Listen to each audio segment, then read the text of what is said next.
Good evening, everyone. Welcome to the regular meeting of the Louis-Riel School Division Board of Trustees for May 5th. It's my pleasure to this evening those that are in the room and that are joining us online. We begin with the land acknowledgement this evening by Trustee Polachek. Tu savais, Christian prend sa retraite cet été et je souhaitais lui rendre hommage en disant la reconnaissance des terres en français ce soir. Au cours de mon mandat en tant que commissaire, cela n'a jamais été fait dans cette rencontre. J'ai un gros merci à Jeff pour m'aider avec la reconnaissance des terres en français ce soir. La division scolaire Louis-Riel, DSLR, réunit une communauté d'écoles sur les terres traditionnelles des Anishinaabe, Inuit et Dakota. Notre division est située sur la partie nationale des métiers de la Rivière-Rouge. Nous reconnaissons que le Manitoba abrite également les terres traditionnelles des Anishinaabe et Dene. Nous respectons les traités conclus sur ces terres et reconnaissons les préjudices et les erreurs du passé et du présent. Nous nous engageons à créer des alliances authentiques avec la communauté autochtone, ça c'est un difficile mot, dans un esprit de réconciliation et de collaboration. Nous reconnaissons, honorons la Première Nation sur Lake 40 sur de l'eau potable vitale de Winnipeg, ainsi que les territoires des traites qui génèrent et fournissent l'électricité, aliments, les activités quotidiennes dans toute la province et au-delà.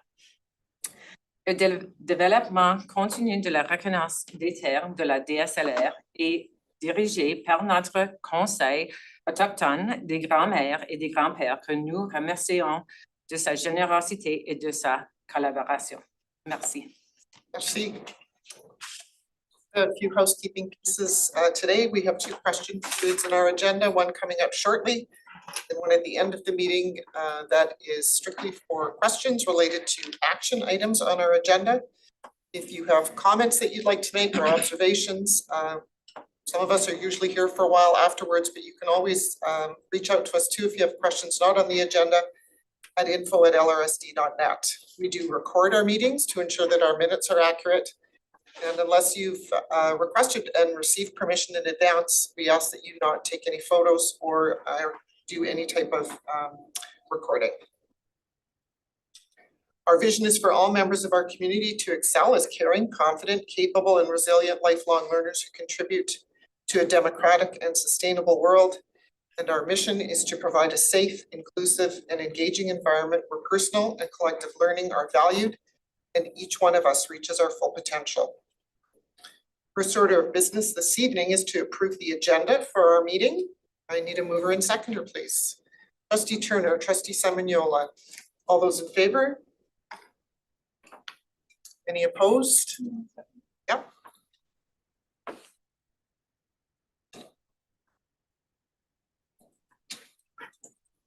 No, it hasn't popped up yet. Okay.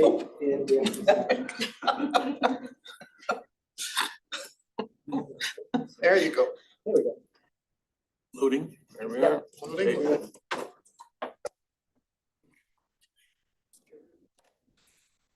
Okay. Motion is carried. Thank you. We await who we're waiting for. Conquest. Thank you. In terms of approval of the minutes of the regular meeting of April 21st, those were circulated in advance. I didn't receive the need to do any edits or capture any corrections, so they will be accepted and distributed accordingly.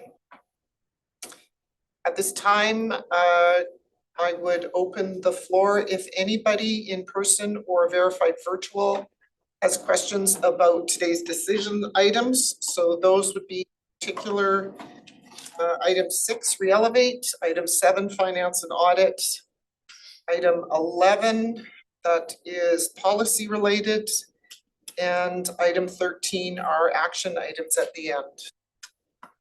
Seeing none in the room, are there any online? Seeing none, okay. That takes us to LRSD news, starting with news from the Board of Trustees and Trustee Turner this evening.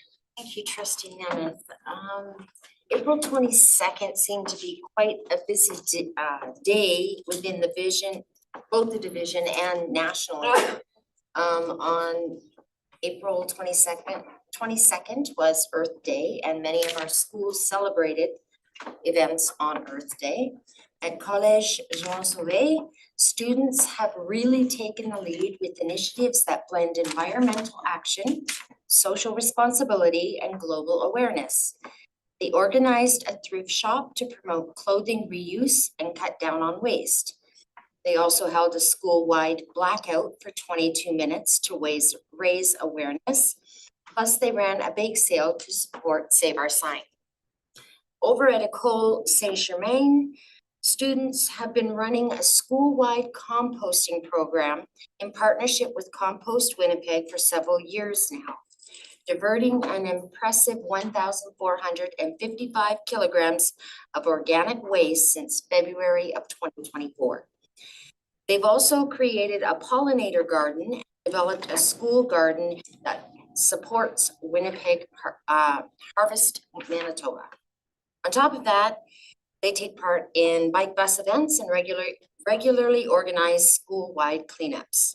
Also on April 22nd, students from LRSD's junior band, grade 8 to 9, and senior band, 10 to 12, took the stage at the U of M for the division's third band celebration. This year's program carried the uplifting theme of Song of Hope. Although not specific to particular LRSD schools, I thought it was worth mentioning that also on April 22nd was National French Immersion Day, a chance to celebrate the learning, friendships, and sense of community that French immersion programs build across Canada. It highlights the value of bilingualism and celebrates the benefit of learning French. And finally, families were invited to join a ribbon skirt workshop on April 29th and May 4th. It was a lovely chance to learn about the cultural meaning behind ribbon skirts while making their own. Thank you very much. News this evening from the leadership team, from Assistant Superintendent Kess. Thank you, Chair Nemeth. Tonight, I want to highlight 4 examples of student learning and leadership across the division that reflect care for the land, responsible action, inclusion, and community. We'll just start. First at Collège Jean Sauvé, students in 2 sections of grade 10 Géographie and grade 10 Sciences Naturelles have been learning about water, responsibility, and reconciliation. They worked with a representative of the Manitoba Council for International Cooperation to explore the importance of being mindful of water consumption. There is no photo. Scroll down. And they also viewed and discussed a documentary about Shoal Lake and the impact of boil water advisories on the community whose lake provides drinking water to Winnipeg. This learning is continuing as students prepare to welcome Grandmother Chickadee, who will share her knowledge as water protector. Drawing on these experiences, students are now collaborating to create and refine water acknowledgements. These acknowledgements will include student artwork and will be posted at water fountains and near sinks throughout the school. Project is expected to be completed and displayed by early June. It's a meaningful students connecting classroom learning, place, responsibility, and action. And at École Saint-Germain, which is a photo, the 2026 Environment Club, led by music teacher Madame Jennifer Engbrecht, has worked throughout the year to prepare a video about taking care of the earth and showing respect for the land. Their work was recently recognized by the Honorable Mike Moyes, Minister of Environment and Climate Change, who presented this group of grade 4-5 students with first place award for their video. When asked about the project, one grade 4 student, Alethea, shared that her favorite part was giving to the land and the land giving back to us through wildflowers, natural grass, trees, and learning what we can do to give back. Another student, Alea, explained that the video was a song about taking care of nature and the land. She also shared that being interviewed afterwards was especially exciting because people were asking them about their learning and their message. Students will continue sharing this work at the UNESCO Be an Upstander Showcase at the Canadian Museum of Human Rights, as well as the Learning with the Land event, both taking place on May 21st. It's a wonderful example of young students using their voice, creativity, and learning to encourage others to care for the environment. And the next photo at Island Lake School, students in Ms. Pale's grade 7-8 class explored the Sustainable Development Goals and considered how they connect to quality of life. Through discussion and brainstorming, the class chose to focus on responsible consumption, and the learning led them to examine the impact of fast fashion and how clothing waste contributes to overflowing landfills around the world. From there, students set a goal to reduce clothing pollution while also strengthening connections within their grade level. That goal became something known as the Shark Cage Thrift, a free shopping experience for students. The class worked together to create a proposal, organize a clothing drive, plan the event, and then host it for their peers. The initiative was a success, with many students leaving with clothing items they were excited to wear. Project shows the power of student leadership, teamwork, and community-minded action. The students will also share their work at the Divisional Learning with the land event, and the school is fortunate that the whole class will be able to attend. And the final photos I have are from J.H. Bruns Collegiate, who hosted the Bunny Hop on April 23rd for students accessing individualized programming at J.H. Collegiate and other LRSD high schools. The event included spring music and dancing, a sing-along led by the division's music therapist, videos, activities, and quiet sensory-friendly spaces with puzzles, crafts, and coloring. Students from the Bruns Student Leadership Group helped organize and support the morning. The event created a welcoming and joyful space for students to participate, connect, and celebrate together. It was a strong example of the school's commitment to inclusion, diversity, and community. And taken together, these 4 examples show students engaging in real learning that extends beyond the classroom, learning about water, land, sustainability, responsible consumption, creativity, inclusion, and belonging. More importantly, they are taking action. They are leading, sharing, organizing, reflecting, and contributing to their school communities and to the wider community around them. So congratulations to our students for their wonderful contributions. And that's the news. Thank you very much for your news, and Trustee Turner for yours as well. It's always the best way to start a board meeting. This evening, we have the presentation to the board through the superintendent welcoming our data strategy officer, sorry, Marnie Wilson, who is going to share on data governance and the AI co-pilot. Yeah, I'll say a few words before Marty gets into it. There's strong public attention right now on our artificial intelligence, and what we're bringing forward today, as we did 2 weeks ago, is in this instance, data governance first approach, and where of course human judgment is at the center of it all. And so with that framing, I'm going to invite Trustee Nemeth let us know Marnie Wilson, our data, to present on that data governance charter and another example of an LRSD, made an LRSD co-pilot agent. Good evening, everyone. Marnie Wilson, so Data Strategy Officer and Chair of the Data Governance Executive Committee. At the last meeting, Clark introduced you to our AI guidelines and to CHOC and Atlas agents he built to support our educators and students. He laid out a philosophy that night to enable, not restrict. Tonight, I will talk about the data governance foundation we've been building underneath that philosophy and how AI is pushing the need for governance to the forefront. I'll also demonstrate another agent I've been building. First, let's talk about data. Every single day, our division manages information about thousands of people. The data on this slide isn't abstract. It's a child's IEP or student-specific plan. It's a staff member's personnel file. It's a family's home address. We've always taken the responsibility of that data seriously, and we use it often. We produce interactive reports and dashboards, as you know, that serve that data up to those who need it. Our staff work hard to use that evidence to make decisions grounded in more than instinct. We are a data-informed school division. Every meaningful decision we make is shaped by data. Who gets support and when, how we allocate teachers and resources, whether our programming is working, what our students need next. The point I'm making is that data isn't a byproduct of our work. It is an essential asset that runs through the foundation of everything we do. It's part of the fabric of our division. Governance is about formalizing an approach to ensuring the data we're relying on is reliable. At its most essential, data governance is a set of policies, processes, roles, and standards that ensure our data is accurate, secure, accessible, and used ethically. It's the answer to the question, who is responsible for which data? How do we protect it and how do we make sure it actually means what we think it means? The benefits are more confident decisions, protected people, and maintained trust. This is so important, and yet, to our knowledge, other school divisions are not formalizing data governance, and even governance initiatives outside of education are rarely successful. In fact, some believe that failure rate is at as high as 80%. Why is that? So often, the data strategy and data governance are assumed to be technical matters, something that lives in systems, in servers, in the IT department. We don't believe that. A siloed data strategy separate from the organizational strategy, separate from the leadership table, is already broken before it starts. You cannot govern what leadership doesn't own.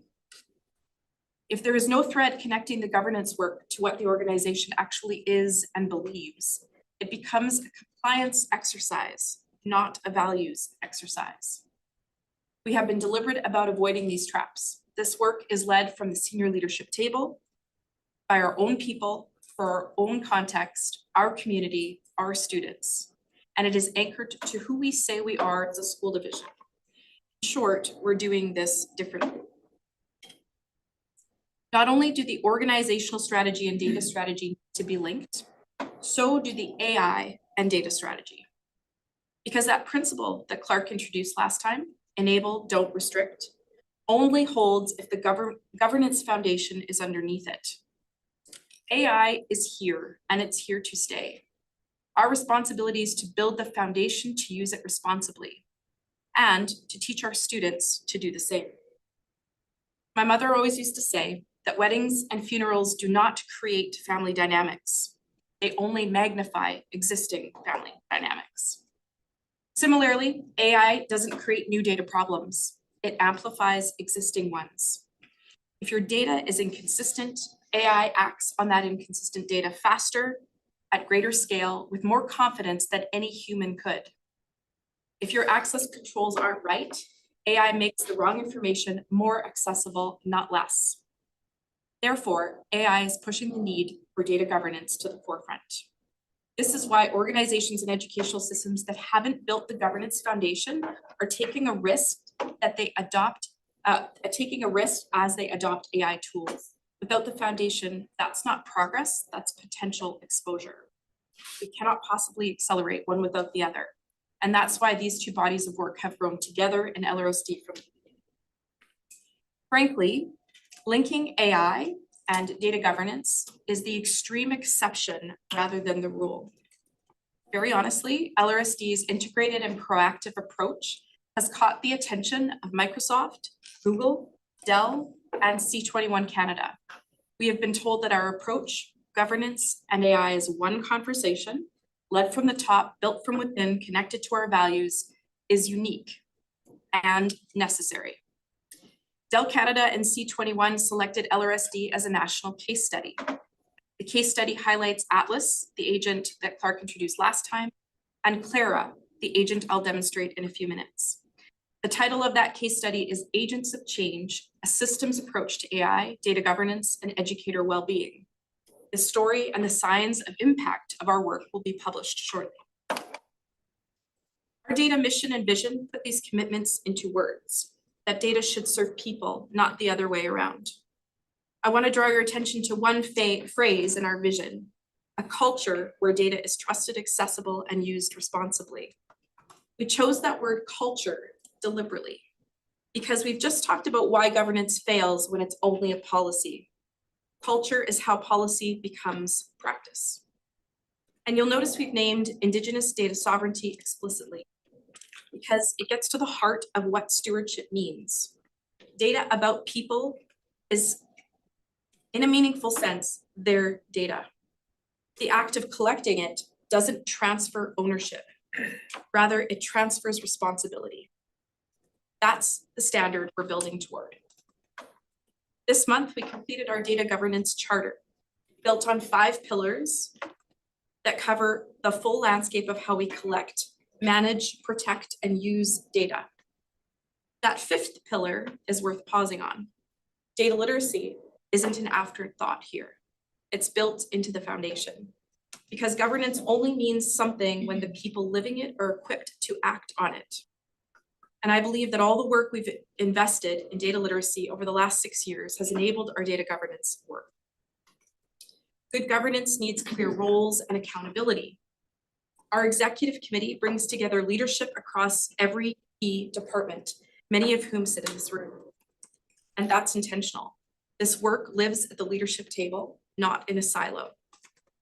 We've also defined the roles and responsibilities for the broader structure: data advisors, data custodians, and our data champions network. But we've also embraced the stance that Assistant Superintendent Jeff Anderson coined.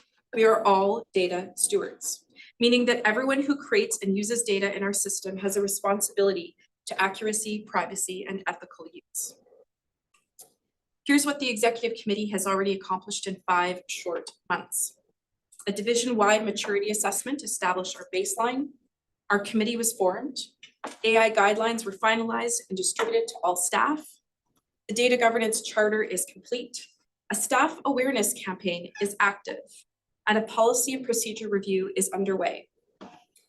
Now, let me tell you, none of this is flashy or glamorous. AI is the flashy part. Governance can seem dull, but we believe it will sustain us.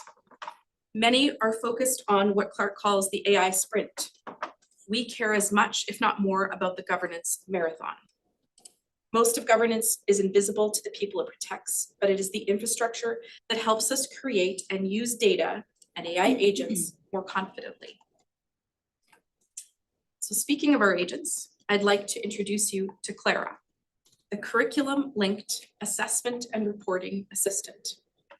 Clara is a report card comment writing agent currently for grades 9 through 12 teachers. It was designed around the core belief that AI should reduce burden without reducing quality or replacing teacher professional judgment. Now, I know a few of you are teachers, and you know firsthand that writing meaningful, outcome-aligned, strength-based, parent-friendly, pronoun-accurate report card comments is one of the most complex and time-consuming things we ask of teachers. Teachers want each comment to accurately and fully reflect each student's strengths and areas for growth. And although each comment will be based on similar assessment evidence, they should be highly personalized for each student. Feedback about learning should reflect curricular expectations, but be free of educational jargon for parents' sake. It's a complex task, and our teachers take great care to get it right. We intentionally saved Clara's demonstration for this data governance presentation tonight because Clara is only possible due to the governance structures supporting it. If a teacher used public AI for support with report card comment writing and uploaded student names and marks into public AI, they would be violating our guidelines and exposing data they shouldn't. Instead, Clara exists within our own tenant. All data is secure. The governance, best practices, and local context are encoded directly into the agent. Clara is grounded in all Manitoba curricula and all provincial assessment and reporting guidelines. Importantly, before I demonstrate it to you, keep in mind that Clara does not replace the work of the teacher. The teacher's work, assessments, and evaluations are loaded into Clara. Clara doesn't do the thinking for the teacher. Instead, it's doing the paperwork of compiling and wordsmithing. It's helping create variations in wording. It's ensuring the pronouns are correct for every student. Teacher professional judgment remains at the center, always. Every comment is a starting point. The teacher reviews, edits, approves. What's even better, Clara supports and encourages assessment and evaluation best practices. So let's show you. So I think Clark's going to run the demo. Now, we were going to try this live, but we thought there'd be too much pausing. So Clark and I had a conversation with Clara earlier today, and we're just going to run you through that conversation. So at the beginning, the prompt was very simple. I tried to act as a teacher would when they're interacting with this. We said, please help me write report card comments for my grade 11 chemistry class. And I'm in the English program. And Clara says, absolutely, I can do that. And what I like about Clara is it reaffirms what it's just heard and asks, so this is a chemistry 30S course, is that right? And if Clark scrolls, Clark says, yes, that's correct. Let's continue. And then Clara asks, okay, can you please upload your class list, including the preferred name and the gender of each student? Again, you can do this because it is a private, tenant secure agent. So we uploaded, you might recognize these names. Can you make that bigger, Clark? I can't, unfortunately. Oh, okay. That's not what I can. I'm sure there's a joke there, but we It's can't see it. really small. Yeah, are you gonna go to the, you have to see it because it, oh, there we go. So you might recognize these names. So the demo that I did with the one high school that's piloting it, we decided to use Friends characters. And for the sake of our demo, we made Chandler Bing a non-binary student, and we used all of our all the other Friends characters. So this is our class list for chemistry grade 11. And so we've uploaded that into Clara, and Clara says step 2 is complete. That's great, and reaffirms that it's understanding the data. In step 3, Clara asks for the teacher to upload their gradebook or samples of assessments and evaluations, so data around what they've assessed with the students. So because I'm a high school grade 11 chemistry teacher, I probably have assignments that are akin to the ones that we're going to show you here. Sorry, just need to. No problem. Somewhere. There. There it is. Sorry. No problem. So you can see this looks like a very typical gradebook, and it can be copied and pasted right from PowerSchool. It can be copied and pasted from an Excel spreadsheet if that's what a teacher uses. We're even asking teachers to take a picture and upload a picture if they have something written down. We're not sure if that works. We're piloting. So what we're offering here are all the students' grades based on the assignments that I've given and that are in my gradebook. It's also, this is a picture of, Right. So they can upload either a document, they can upload it, or they can upload a picture. So step 3 is complete, and it confirms that it's understood Chandler Bing's marks, and on that states of matter assignment, Chandler Bing got 17 out of 20, etc. So then we scroll down, and now Claire asks, okay, and this is the really important point that supports our curriculum linked best practice. It asks for the teacher to align their assessments with Manitoba curriculum. So you can do this in one of many ways. They can either choose to upload specific outcome codes, or they can describe this in plain language. They can say, okay, test 1 or states of matter was really about property of solids and liquids. So they can do it however they want. In fact, because the curriculum's uploaded in here, they could even ask Clara to give them all of the codes so they could pick from those codes. So we uploaded now a link of the assignments to the curricular content. Is that the right? Yeah, that's the right one. Okay, all right. Next in steps, so step 4 is complete, and again, it acknowledges. And then we go to step 5. It asks about any student-specific plans or designations. So on the report card, we need to say if the student is on a language plan for a specific class. So this is where you would do that. You can see that what we've said here is no students have formal individual plans, but instructional adaptations are in place for Joey Tribbiani, because if you know Friends, Joey might need some adaptations. So we've said in here that Joey needs a hands-on approach to things. We need to break things down into specific chunks of work. And so we've just given some specifics about what we do to adapt for Joey. And so then if we keep going, it says, yep, this is complete. Again, confirms that it understands. And now we get to the optional parts. So we ask the teacher, do you have any other personalized enhancement you'd like to add?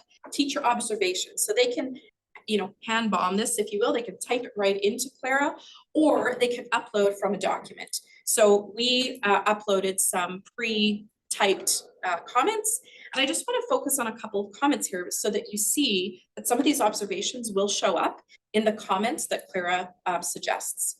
So in our hypothetical example, Monica and Ross are sister and brother, and they perform exactly the same on all of their assessments. They get exactly the same scores. But what the teacher has offered here is a personalized assessment or a personalized observation.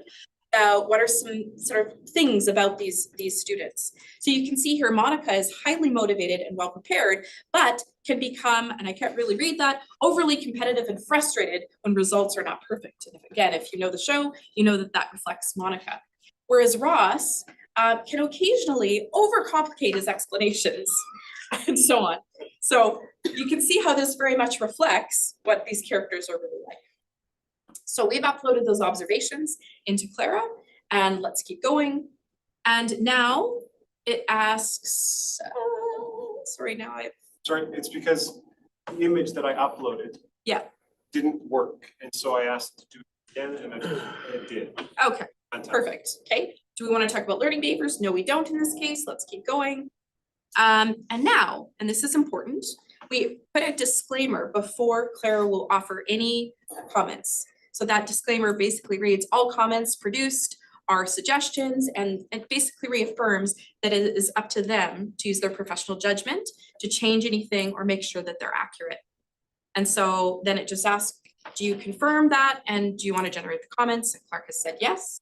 And so here you will see some comments. So I just want to point a few things out about what Clara has developed here. So notice we said that Chandler was a non-binary student. So notice that the comments are using they pronouns. So that's the first thing I wanted to point out. If you keep scrolling and you go to Monica and Ross. So again, I said to you that their scores were exactly the same. And what we don't want, especially for say twins or brother and sister in our classroom, is for their comments to be exactly the same, right? We want it to be personalized. So notice that they are very different, although they start with strengths. And notice that it's picking up on the observations that the teacher put into Clara. So Monica has high expectations. Oh, I just want to read that. High expectations for herself, which can lead to frustration when results are not perfect. Continuing to approach challenges with flexibility and viewing errors as learning opportunities will further support her growth and confidence. What I wanted to note there is how positive, we're using this very positive strength-based language, even though this is something she needs to work on. This is all just best practice and what all of our assessment guidelines always say we should do. So if you could just scroll a little bit, Clark. And Joey Tribbiani is using some of these. It's talking about some of the adaptations that we're using for Joey. And then here's what I love.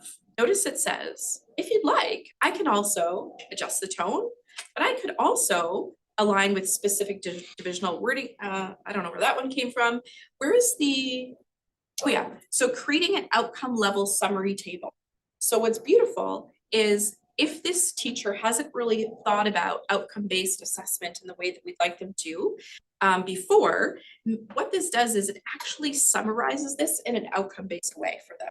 So it's not only giving a rationale for why the comments came out the way that they did, but it's also supporting the teacher in seeing, so if you go down to the summary table, so you're seeing, well, this is a little different than what we looked at this It morning. broke down by outcomes. Same thing, it's just outcome one, outcome two. Oh, I see, okay.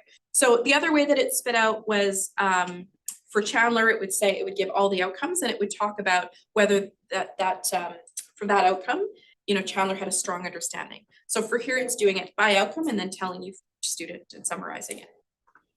So that is Clara. Of course, you can keep on with the conversation forever with an AI tool like this, but that is a short but sweet demonstration. So I wanted to share with you some early signs of impact of Clara. So far, we have only piloted Clara with one high school, and that is Dakota Collegiate.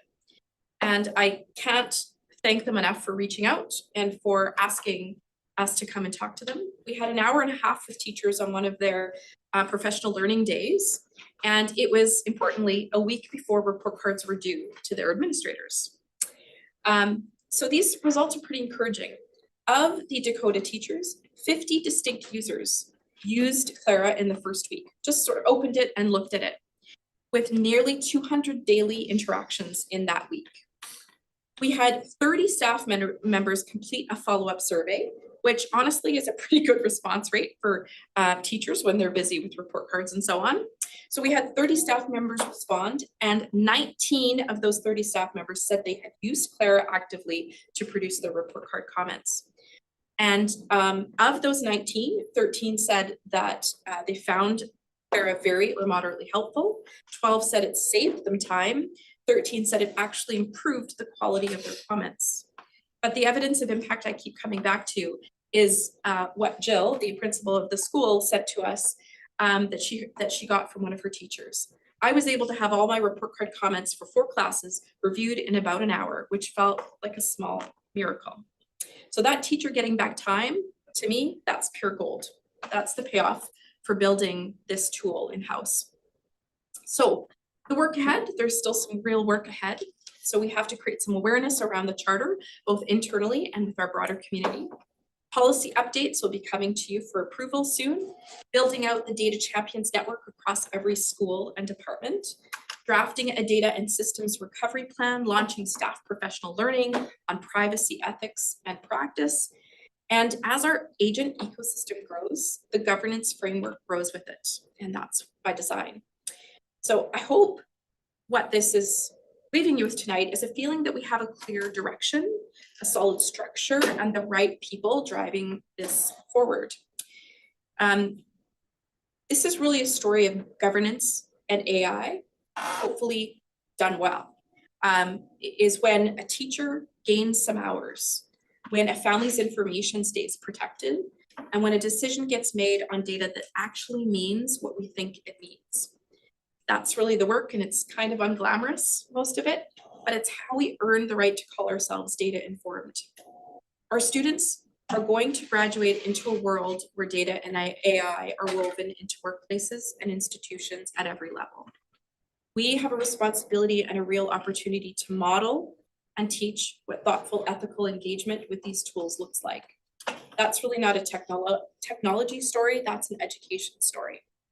So on behalf of Clark and the Data Governance Executive Committee, thank you very much for your time. Thank you, Marnie, for being with us tonight and walking us through that. Trustees, what questions might you have? Trustee Turner? I have a couple. Is that okay? I go with two. When will Clara be ready to go live division? I don't know yet, because we want to pilot it some more. So we want to pilot with a few more high schools for final reporting period. We also want to work on a middle school version, a middle years version. So grade 7 and 8 teachers can start trying to use it as well. But we want to do this very carefully. And we want to make sure that our teachers are comfortable with it. We want to make sure that we've made it as easy to use as possible. And before we get all that testing done and feel like we're ready, we won't release it to everyone. That's the plan right now. How much time do you think it saved that one teacher who got it all done in it? Well, I don't know. I haven't been a high school teacher that's done 4 classes of comments. I don't know, for those of us who have been high school teachers, what would you say it takes them? Here's the thing though. And so I don't know if you have a response to that, but even before we ask that, what's important is that the work that it's saving them is that time right at crunch time at report card. You still have to do all that teaching, all that assessing, all that evaluation, all those observations, collecting that information. That's still part of the work. That's the job. How much it's saving them at report card time, I don't know yet. I don't know. I know Clark's taught grade 11 chemistry.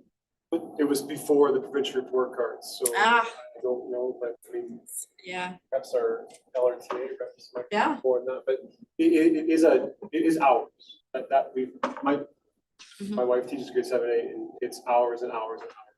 But it is a massive time. It That will be seems data, that's the data that we want to collect afterwards as we get this out. That is definitely data we will be collecting to get that type of information to know.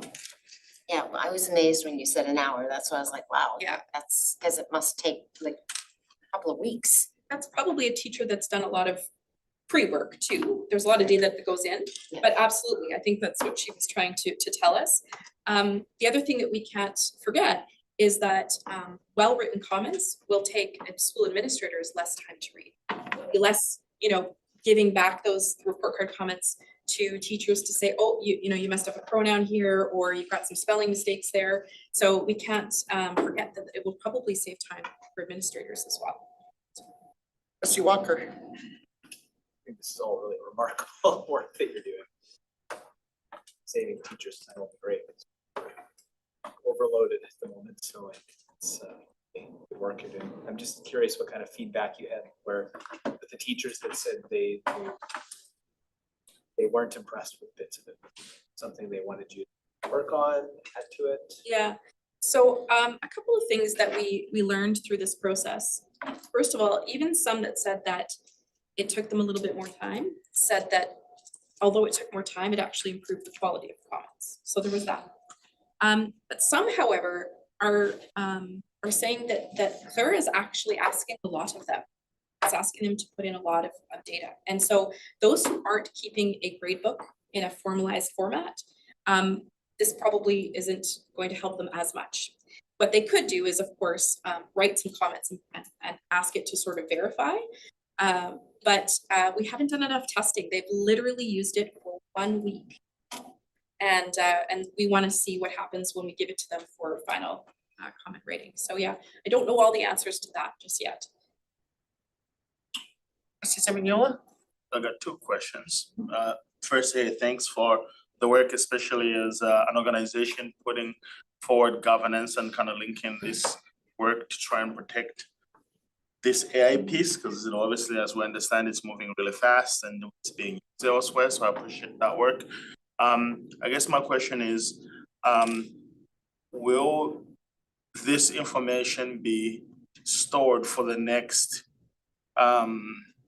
report card time? So if Joey Tribbiani is on some kind of development and he needs some assist, is this gonna recognize in the next test if there's some improvement or if it's the same based on this comment, or are you going to, would the teacher have to start over completely? Or if there's regression, Monica's really competitive, hyper, and she's distracted now, her grades are falling by letter grade, like, how does that relate to this work? Or is that will that be stored separately on our school and then have to start over?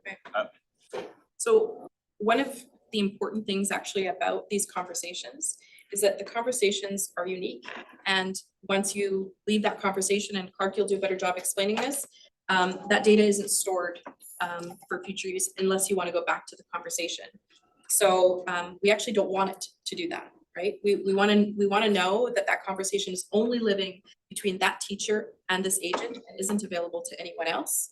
They can go back and see their conversation history, but it's not stored in that way. However, we do have Power BI reports and PowerSchool that they can look at, and Power BI reports allow them to look at old comments.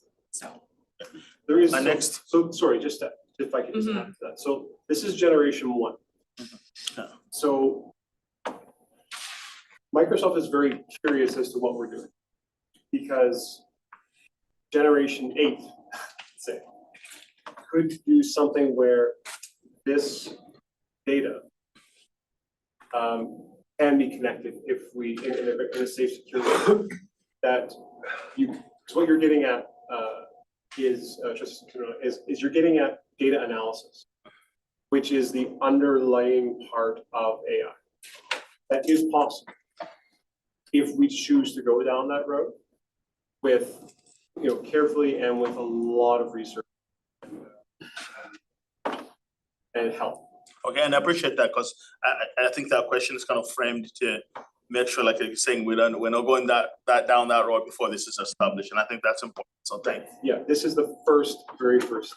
Yeah, I think my next piece is part of the roadmap that will get feedback, not just from the teachers, but from the other associations as well, like the RTA. Like, is that part of the roadmap, or to consult with the associations or union, and because that Absolutely. impacts, I'm just thinking on the terms of how that affects labor and Yeah. Yes, so we meet monthly with the executive. And our conversations touch on all aspects of the work and innovations such as these, the multi-year strategic plan and its strategic actions, its impact on teachers. So yes, it already is. Not specifically on Clara, it's too soon. Yeah, it's the dynamic, it's the relationship and the dynamic at the heart of the journey as we. Any other questions? Christine Ornheim. So I'm thinking of new teachers to the profession. So come September, I mean, the connection to curriculum and gradebook, if people know that ahead of time, it might promote a better use of the outcomes assessments, et cetera, and record keeping. So I guess that's my question is how quickly can we make sure that people are building their skills so that the use of Clara is more possible? Perhaps a question for another time. No, well, here again, Yeah. you know, I hope you do get the Learning Circle and Leadership lineup. Yeah. I've asked that you get it. And so you're seeing a strategy, a communication strategy, a communications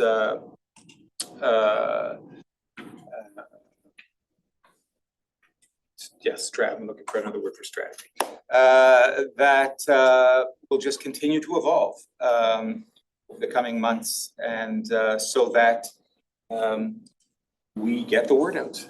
The staff that we've invested time and energy here, build helpful technologies, and we need them to work with them. And we've seen, as a result of last week's Learning Circle, an uptick Yes. on the use of what is readily available right now, Atlas.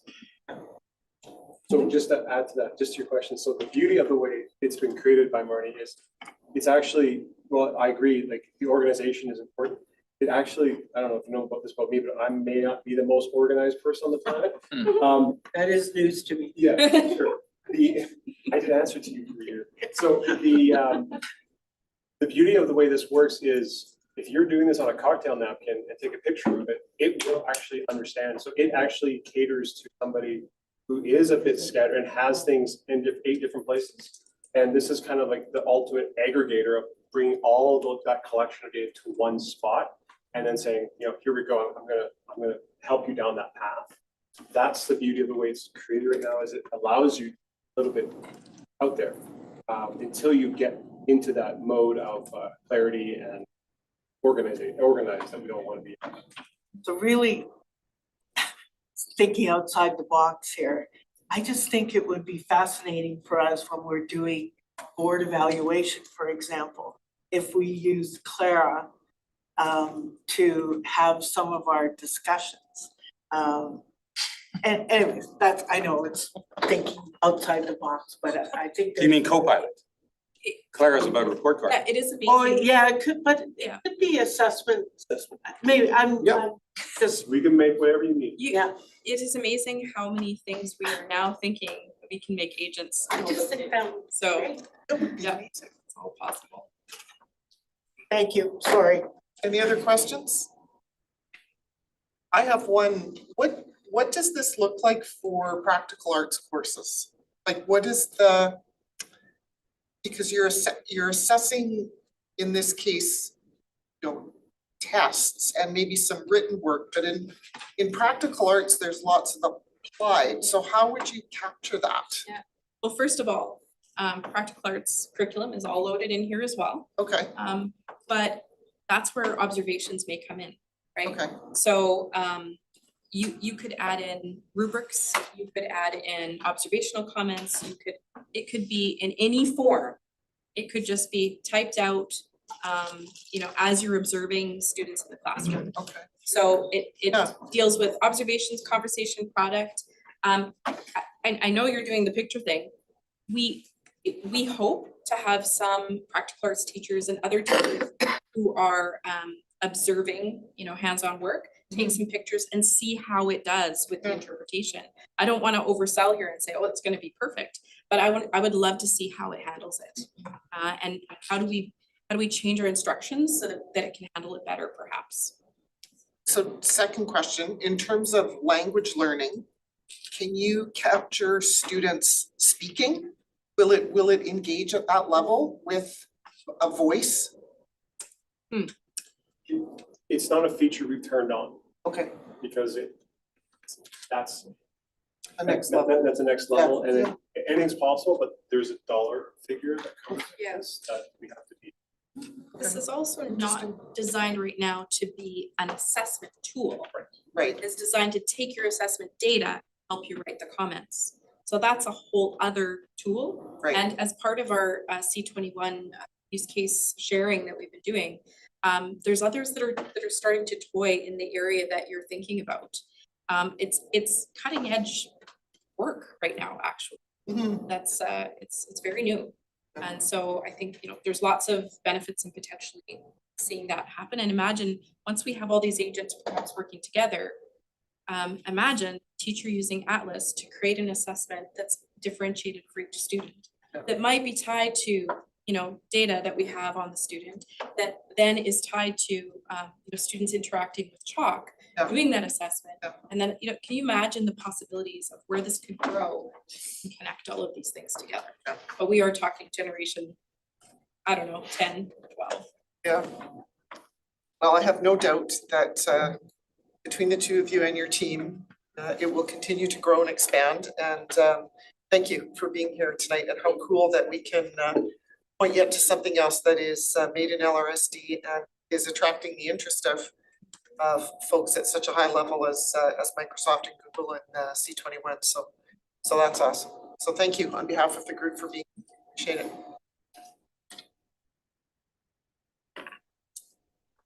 That takes us to committee reports. Reelevate Endowment Committee Co-Chair Trustee Bjornson is going to provide context to a motion related to a new member joining the committee, and then I'll read the motion for the group. Yes, thank you, Trustee Nemeth. Michael Holder, another resident of Ward 3, so I'm hoping that perhaps my colleagues can tap some people on the shoulder who might be interested in joining our board. He is his son was actually featured in the news the other day as an innovator who provided a website to help teachers design seating plans. That was featured in the news not that long ago. I've known Michael for a number of years, and he'll be a wonderful addition to the board.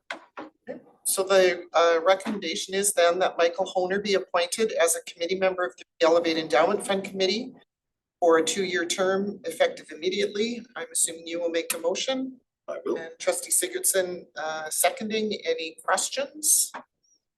Seeing none, all those in favor?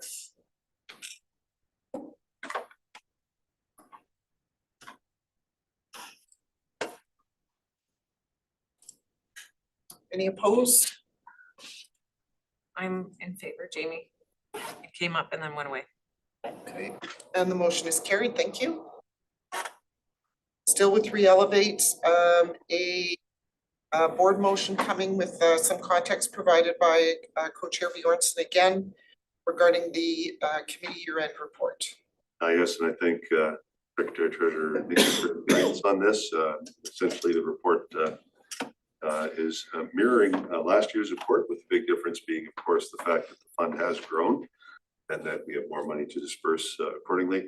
I'd just like to point out that the work that is underway will be starting in earnest in short order. We will be having another committee meeting in the next 2 weeks or so to put some of those plans in action. Okay, so the recommendation is that proceeds from the that the year-end report be accepted as received, and that proceeds from the Winnipeg Foundation for 2025 be used to provide a bursary in the amount of $1,500 to a graduating student at each LRSD high school and at the Louisville Arts and Technology Center. Mover and a seconder, please. Trustee Sigurdsson, second. Trustee Kolachuk. Any questions on the motion? I'm going to ask one. Can you tell me what the current balance is, please, on our endowment, approximately? Just for the group to know. Just the only number I have was the fund balance. Yep. Yeah, $262,629 as of February 29th. That's great, thank you. Any other questions, trustee A Sigurdson? question, but I just want to thank trustee Bjornson for pulled by the horns and getting this back up and running again. We have being active, and I'm glad to be part of it, and happy things are going well. Agreed. All those in favor? Any opposed? And it's carried, thank you very much.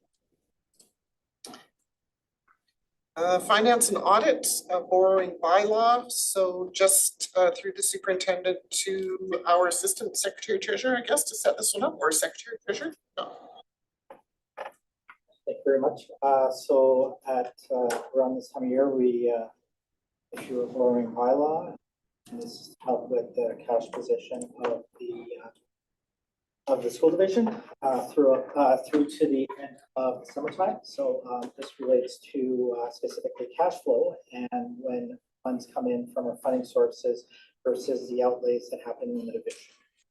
And so this isn't any sort of debt. It's more of a bridge financing until we get our municipal taxes in July. And so this year we're recommending that we have a line of credit of $90 million with the Royal Bank of Canada, as outlined in the law. So the recommendation then is that procedural bylaw requirement of section 1.3 regarding the limit to 2 readings at any one meeting is suspended with leave. And that Secretary Treasurer Rudnicki read first, second, and third time long bylaw 2025-2026-003, providing for the borrowing of monies upon the credit of the said school division to meet current expenses, and finally adopted. I need a mover and a seconder, please. Trustee Kolochuk, trustee Bjornson. We would vote on this and then have you read it, correct? Right, all those in favor? Any opposed?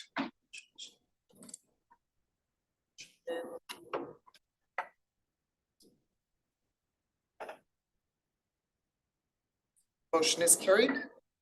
Thank you. Please go ahead. So a bylaw of the trustees of the school providing for the borrowing of money upon the credit of the said school division to meet current expenses. Whereas the estimate of the L'Oreal School Division as prepared by the trustees thereof of the amount required to meet the expenditures for such school division for the current operating year, July 1st, 2026 to June 30th, 2027 is the amount of $281,731,342.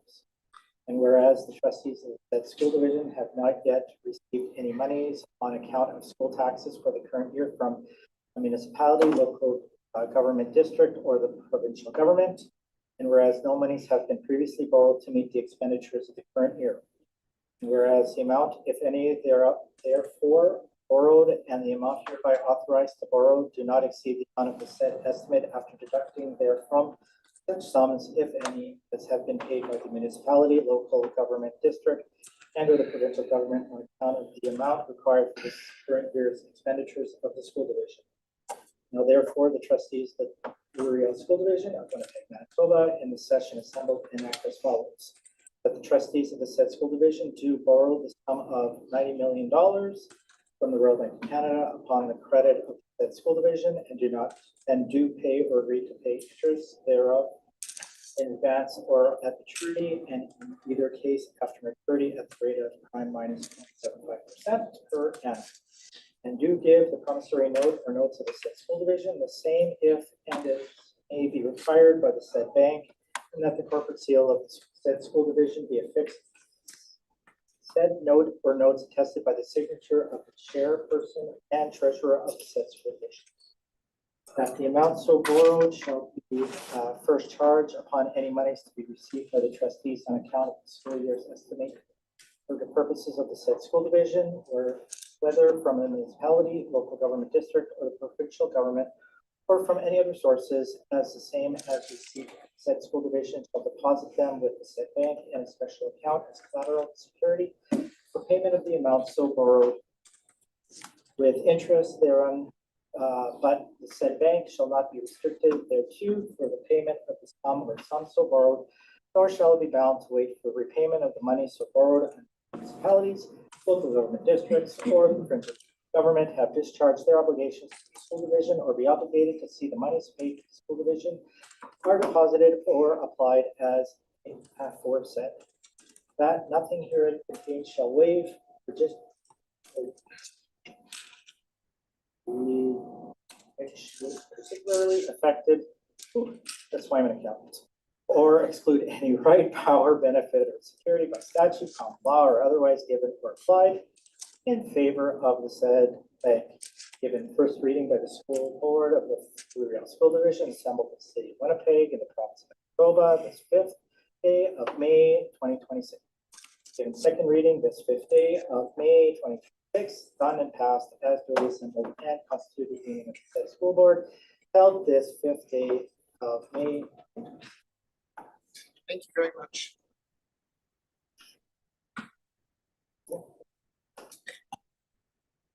Item number 8 relates to staffing. We have some proposed changes coming our way, so I will turn to the superintendent of the line. As we do at this time of year, we're recommending transfers of staff in leadership roles.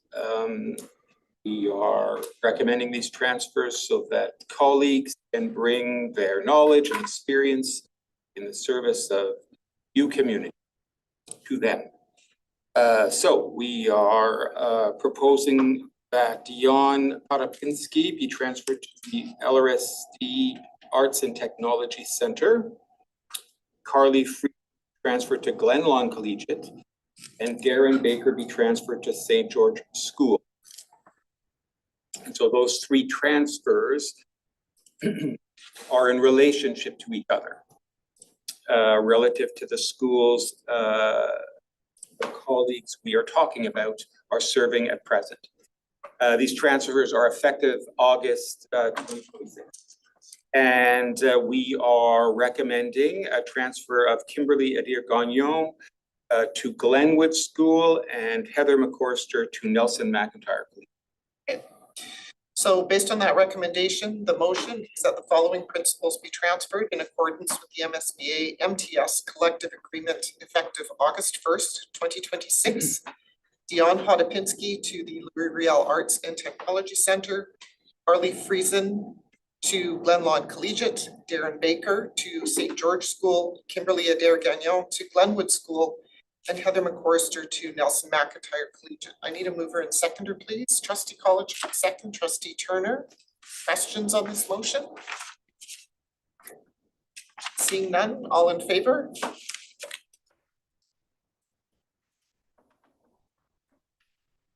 Any opposed? The motion is carried. Thank you. Next item is chair information to the board. This evening, I bring awareness of 2 notice of motions. The first one under 9.1 is to revise policy BC, the board code of conduct. It has been brought forward by trustee Sigurdsson and seconded by trustee Bjornson, and will be brought for full consideration by the board at our May 19th meeting. And it reads as follows: that policy BC board code of conduct F7 be amended in the section dealing with censure by public sanction by adding the words of the total number of trustees allotted to the division to the first sentence, so that it reads, the resolution to censure by public sanction is a majority vote of the total number of trustees allotted to the division. The second notice of motion, which will also be brought to the board for debate and decision on May 19th, has been brought forward by trustee Bjornson, seconded by trustee Turner, and reads as follows. Whereas the Public Schools Act states that every school board shall hold its meeting openly, referencing subsection 33, And whereas the Public Schools Act allows for committee meetings to be held in camera, subsection 34.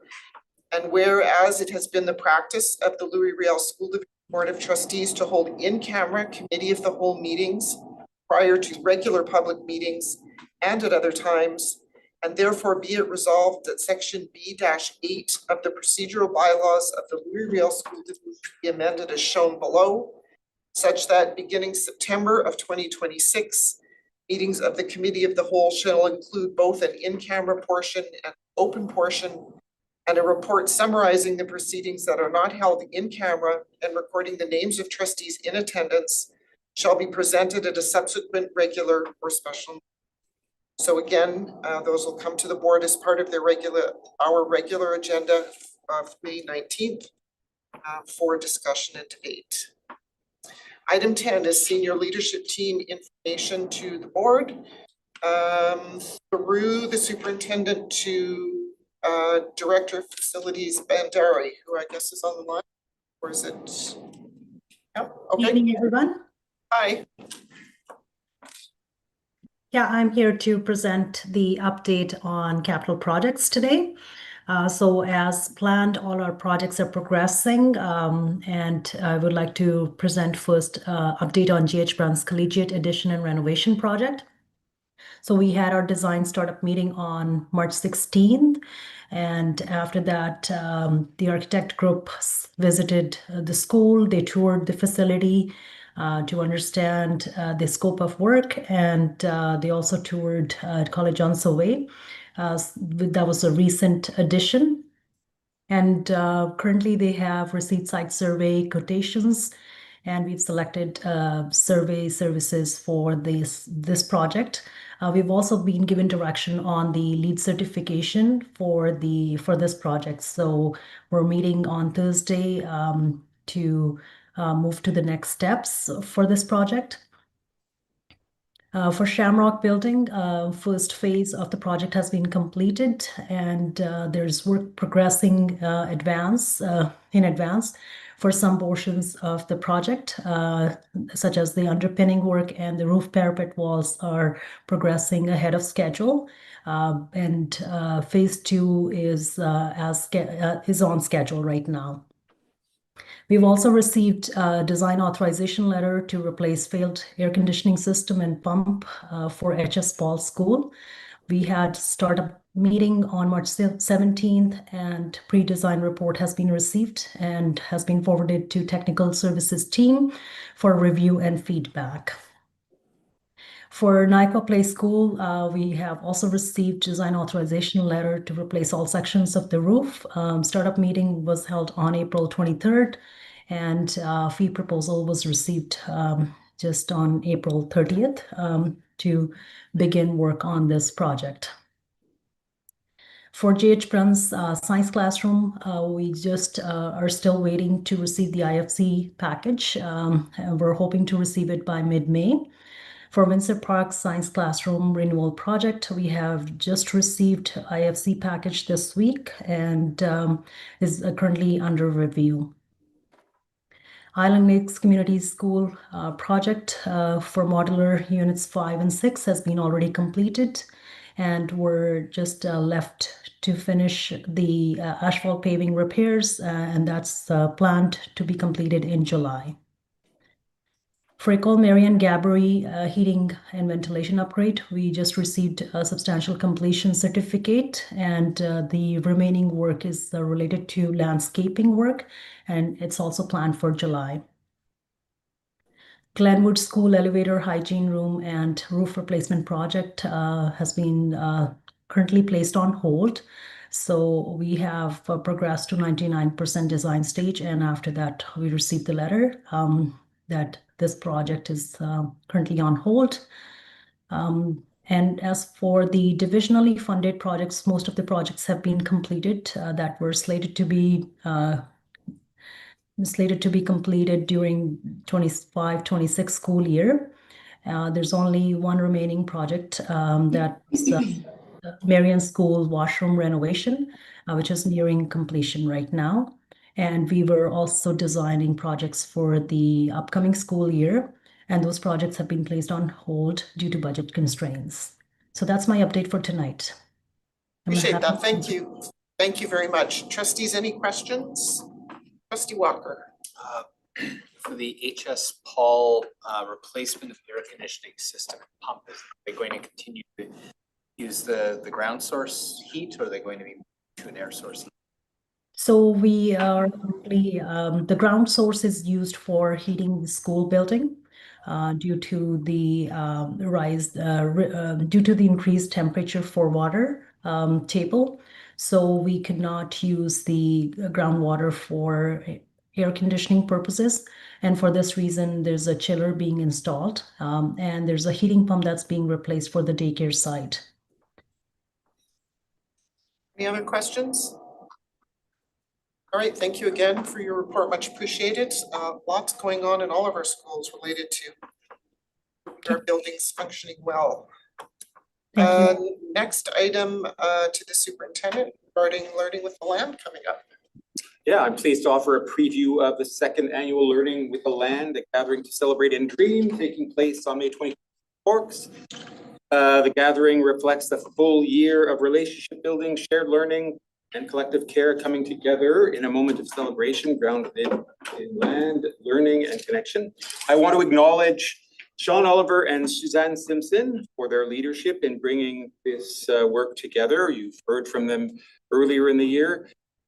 With the support of Roy Norris, Veronique Reynolds, and Rose Bird, and for the way this gathering continues to build community across our system. At its heart, this work connects directly to Strategic Action 4.5. It asks educators to involve the whole school in learning and teaching about the United Nations Sustainable Development Goals and the United Nations Declaration on the Rights of Indigenous People. Learning with the Land is a celebration of what's possible when students, educators, elders, knowledge keepers, and community partners learn with one another and from the land itself. So I look forward to welcoming you at the Forks later this month. Thank you very much. Questions, trustees? You've received an invitation in your calendars. There's an agenda that is attached. Some folks are going to be getting there as the sun is coming up to set up. So again, looking forward to the second annual event.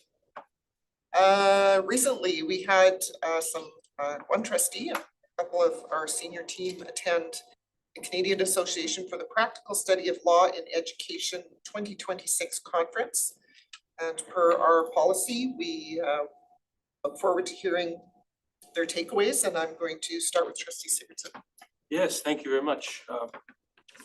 Before I begin, I'd just like to say how thankful and grateful I am to be a part of an organization that values learning and professional development and supports us in taking advantage of these opportunities.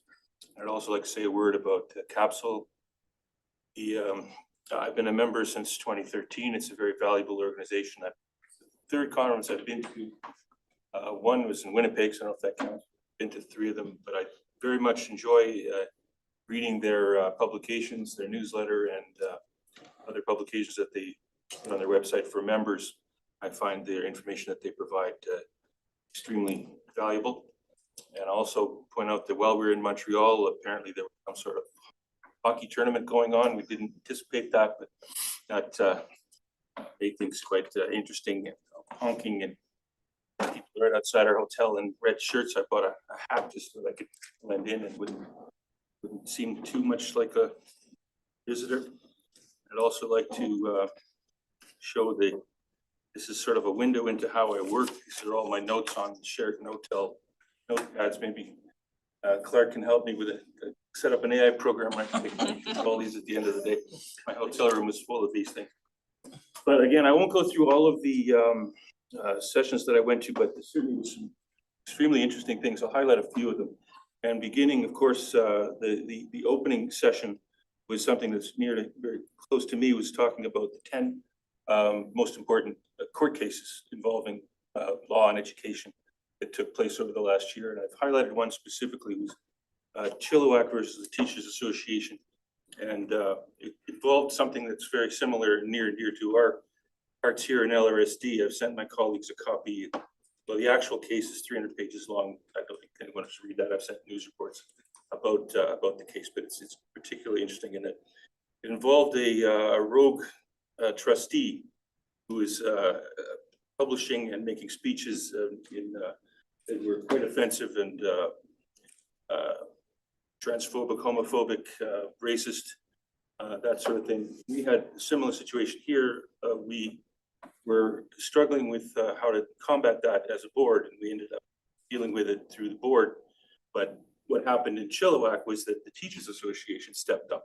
Teachers Association took this fellow to court through arbitration, saying that he was creating an unsafe workplace by making these public comments.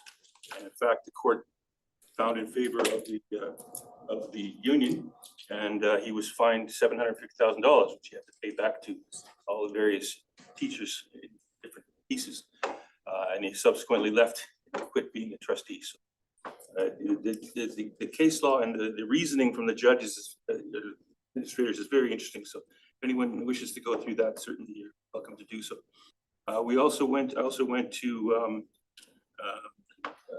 sessions on inclusion, particularly inclusion involving something again that's very close to our vision about students and families who have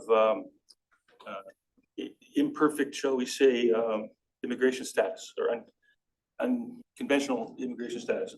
How schools can, how the school board and the school division deals with families in that situation. There's a lot of pitfalls, there's a lot of things that need to be done and barriers that these young people face.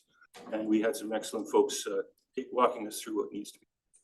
And as well, we had another section on inclusion dealing with special needs and dealing with how the law again is framed to use legal methods to assist them as a board. I found that again very interesting. And there was also a very interesting session on school board investigations, whether internal or external, and about misconduct and other matters, and what can be done again, because we operate both within the framework of contracts and but also in the framework of the law, and what to do when the law and the contracts that we are under say different things and how to navigate that. So again, that was very interesting, very interesting thing. And again, the topic on everybody's minds is AI in schools. And a very particularly interesting session on AI in schools, which involved a survey that had been taken, a very large survey of Quebec students and teachers actually, about how they use AI and what they use it for and how they feel about using AI. And the conclusion seems to be, as we all know, that AI it's not just coming, it's here to stay. And it's really a question of how it's going to be used. And I know our division, the report that we just received today, is really on top of this. I'm very grateful that they are. But for me personally, as an older gentleman trying to learn these things, trying to navigate my way through this, I found it very fascinating the way that they framed this as, and again, I'm hearing some of this from our folks here as well, that it's simply a tool. It's how you use it. It's something that's coming that helps us. But if you really look at it, there is a misconception, people thinking of AI as cheating, and it can be used for that, certainly, but so can a lot of things. The instructor was telling us that when you use AI, or when you use spell check, you use what's the thing for the words, tells you the words, or Copilot, or anything like that, that's technically AI. So we are using it even if we don't think we're using it. Anything that we're doing to help us to make our work better, anything that grammar check, anything like that, make our work better, is technically AI. So you have to look at AI as a whole as just types of those tools that are assisting us to do a better job, to do a more efficient job. So back in the day when I was first in university, you had to go get a card out of a drawer and then find the books and all that sort of thing. Now you can do it on Google. You can look up things online. Is that cheating? No, it's not cheating. It's just a better tool for research. And that's really what they're looking at in AI. And that session really opened my eye. And the final one was sort of this one really landed for me. It was sort of a keynote, but not really a keynote because it was more of a session. But a very fascinating fellow called Professor Francois Dupuy-Derry, who is at the UQAM. And he's a specialist in hate in schools and tolerance in schools. And he's done a lot of work, written a lot of books.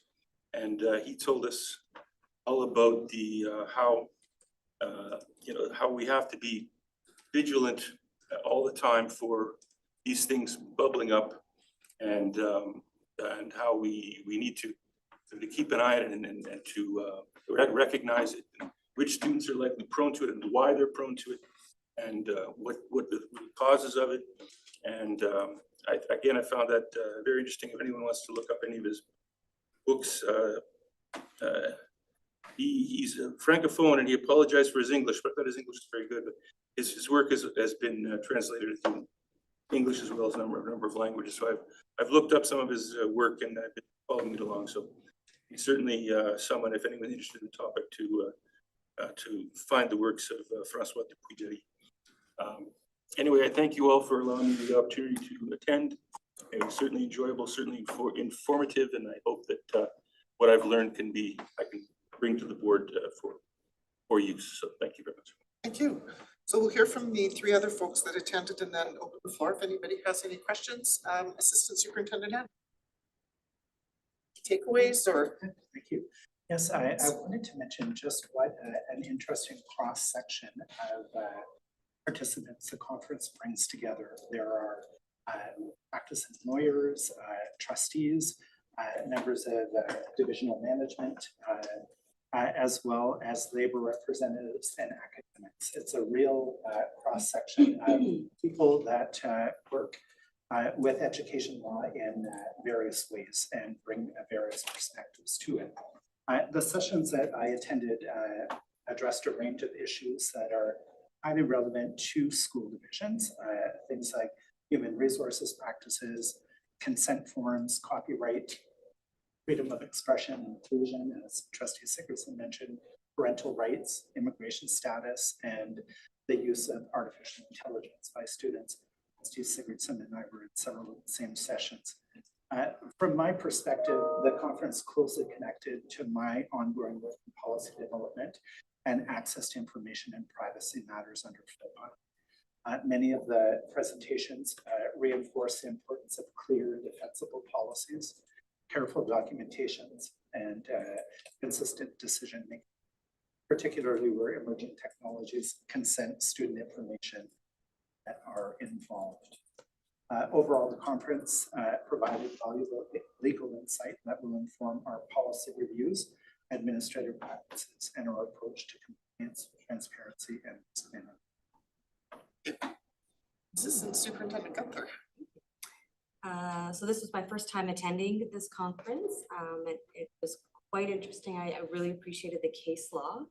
It reinforced really for me how the legal and regulatory landscape in education is evolving. One that stood out to me was on accommodations. I attended some of the same sessions, but the accommodations one was one where I really wanted to learn more about. And for me, what was clear is that school divisions must be increasingly proactive when we think about strengthening policies, clarifying processes, and supporting school leaders in navigating some competing obligations. And it was great to see strong Manitoba representation with many colleagues from Manitoba Teaching Society, both attending and presenting. There's senior leaders and trustees from Manitoba, which really speaks to, I think, the leadership and expertise not only within our division, but also in our province. So overall, the conference affirmed the importance of aligning our practices with both the legal expectations and our commitment to shared responsibility in creating rich learning and working conditions that uphold dignity, affirm identity, and support collective well-being. Director of Staff Services is on the line. Derek Sheldon, do you want to share your takeaways? Yes, thank you. Thank you. And this was also my first opportunity to attend, and very grateful for that. For me, the case law reviews really hit home. touched on subjects on matters that school divisions across the country are dealing with, and some trending topics as well. Sessions on the misuse of social media, concerns around freedom of expression or lack thereof. And really what the sessions did, they really reaffirmed kind of the best practices and responses when concerns of these matters arise. And I think the biggest takeaway for me was just implementing these best practices to reinforce risk mitigation for the division. Very much. Does anybody have questions for any of the folks that attended?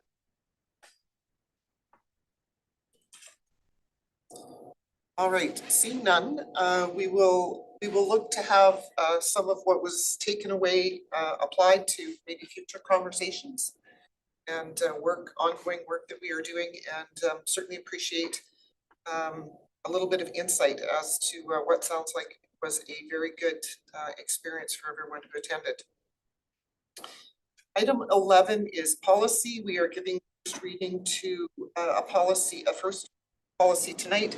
So I will look to Assistant Superintendent Anderson for preamble. Yes, policy JBD, KLE, external clinician observation of students at parent level, is coming before you this evening for first reading. It establishes a clear and consistent process for responding to parent or guardian requests for a privately retained clinician to observe their child in a school setting. The policy allows such observations only in limited and exceptional circumstances, defines them as passive and non-participatory, and makes clear that approval is case-specific, time-limited, and revocable. It affirms that in-school observation by an external clinician is a privilege rather than a right, prioritizes the privacy and dignity of all students, and protects the integrity of school programming and staff rules. The policy outlines an approval process led by the school principal in consultation with divisional supports, and sets strict conditions related to supervision, confidentiality, duration, and compliance with privacy legislation, while clarifying that external clinicians may not provide services, direct programming, or record information about other students. Community consultation will occur prior to the policy returning for second reading. Okay, thank you.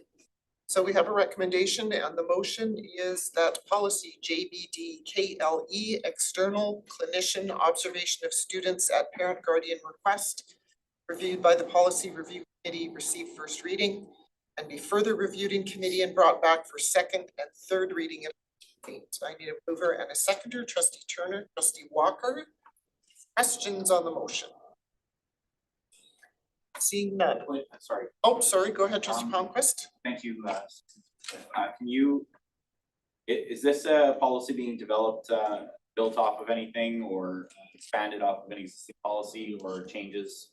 Can you outline what changes there might be from present practice? Certainly, the division currently has a policy related to the provision of services on site by external clinicians. So this would be exceptional cases where a child is unable to attend appointments outside of the school day, and external clinician provides therapy on site, and that is policy JBC. So it's in the same family of policies. This is a distinct policy where a family has perhaps consulted an external clinician wanting to better understand their child's needs in a specific area. In some cases, the external clinician will provide questionnaires for the school to fill out, and those are things that we've been doing for many years. More frequently of late, we've been receiving requests for external clinicians to come on site to observe the child in the school setting to assist with their diagnosis. or program development for home supports. So this is an area that we felt is important for us to have a clear delineation of what the external clinician's job is and what it is not.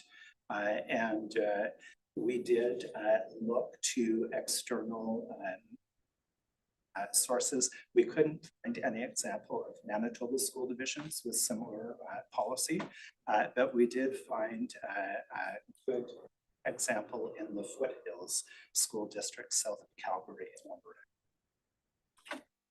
And then just a follow-up question, thank you for that. I think that the creating a structure and expectations, it sounds like a very good idea, especially in light of what you've outlined as a sort of a growing trend. I would like to understand a little bit more about the part you emphasized concerning how this is not a right, it's a privilege or opportunity that can be revoked, et cetera. Within the understanding that these are how we propose to structure this type of relationship, is there anything that you'd like to elaborate on that message that you're putting out? Well, simply that in order for this relationship to work productively, both for the external clinician and the division, there are specific terms that are going to need to be respected.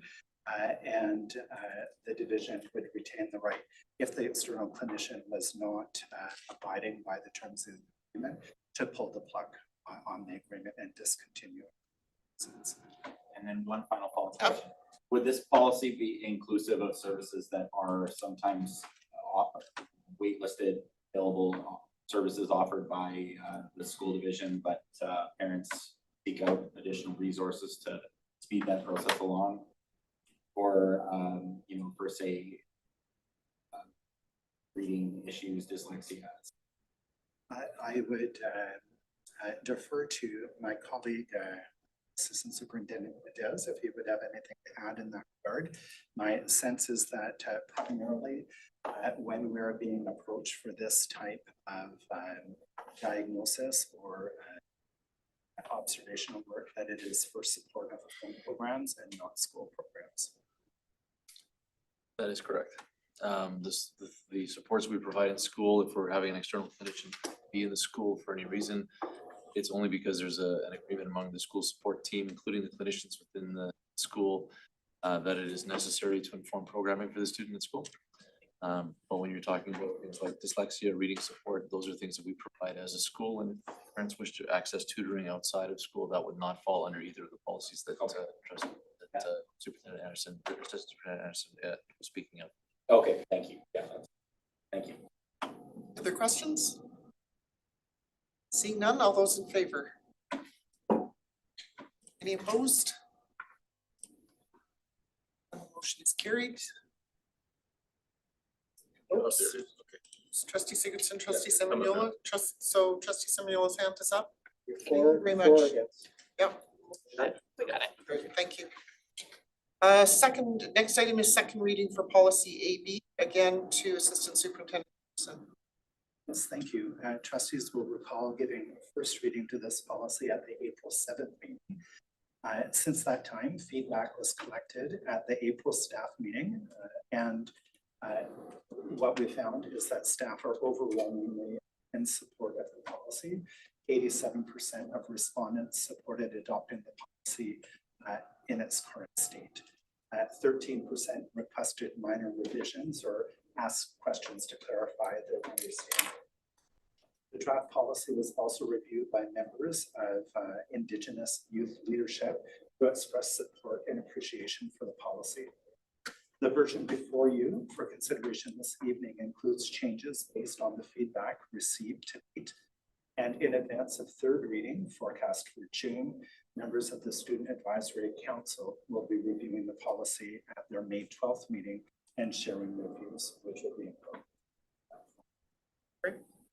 So we have some context. The recommendation and the motion is that policy AB, Land and Treaty Acknowledgement, reviewed by the Policy Review Committee, receive second reading and be further reviewed in committee and brought back for third at a future date. I need a mover and seconder, please. Trustee Kolachek, second. Trustee Semenyola. Questions on this motion? Seeing none, all those in favor? Any opposed? And the motion is carried. Thank you very much. Items under correspondence, we have some that has been received. We have a copy of a letter included that the board sent to committee regarding Bill 38. And then there is the usual correspondence from Manitoba School Boards Association. I'm going to draw trustees' attention to the last item under 12.3 that is from MSBA looking for mentor support for folks that are considering running in the fall school board elections. They've set up a mentor program for the first time last year. Well, they will partner a current or a veteran or experienced trustee, if you will, with someone who is considering running or who is running and just wants to ask some questions. They do it so that it is not anybody in your school division. And in our case, it would likely be some, well, for me, it was somebody that was, I had two last year, one in Metro and also a trustee in a rural school division. So it's a great opportunity for current trustees to share their experience being part of a board, and also for those thinking that they want to put their name on the ballot to ask some questions so that they are doing so from an informed perspective. So if you are interested, I would encourage you to fill out the form that's attached. And we know, hopefully, I will be communicating to anybody who is running that that the ability to access this expertise is there. Item number 13, we have one action item today, and that is the renaming of Nicole Sage Creek Bonavista, which is taking place tomorrow. I will turn to the superintendent for some information to us. This item brings forward the proposed renaming, as you say, of École Sage Creek Bonavista. I want to start by inviting trustees and everyone present this evening to the commemoration and celebration tomorrow evening, May 6th, beginning at 6:30 p.m. And of course, this marks an important moment, not only for the school community, but for the whole of LRSD.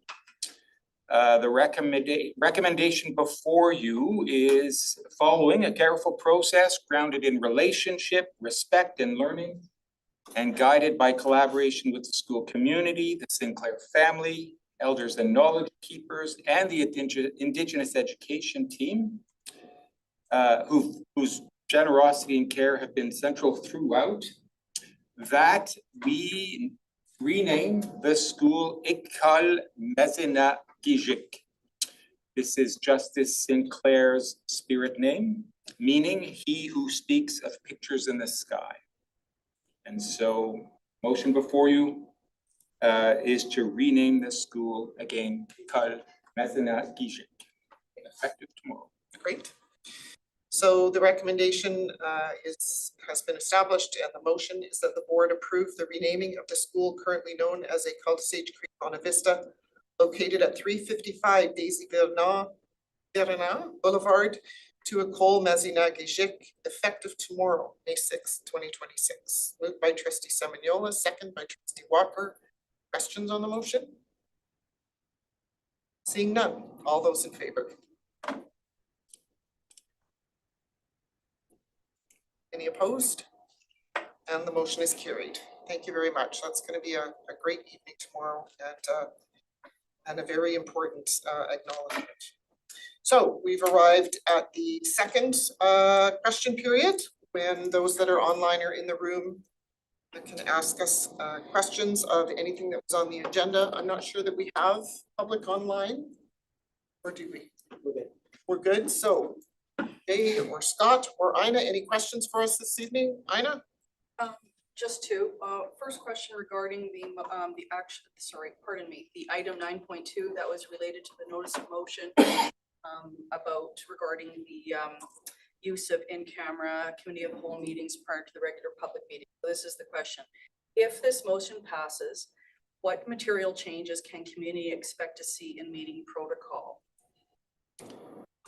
Well, if you look at what the proposal is, it is that it is reported back.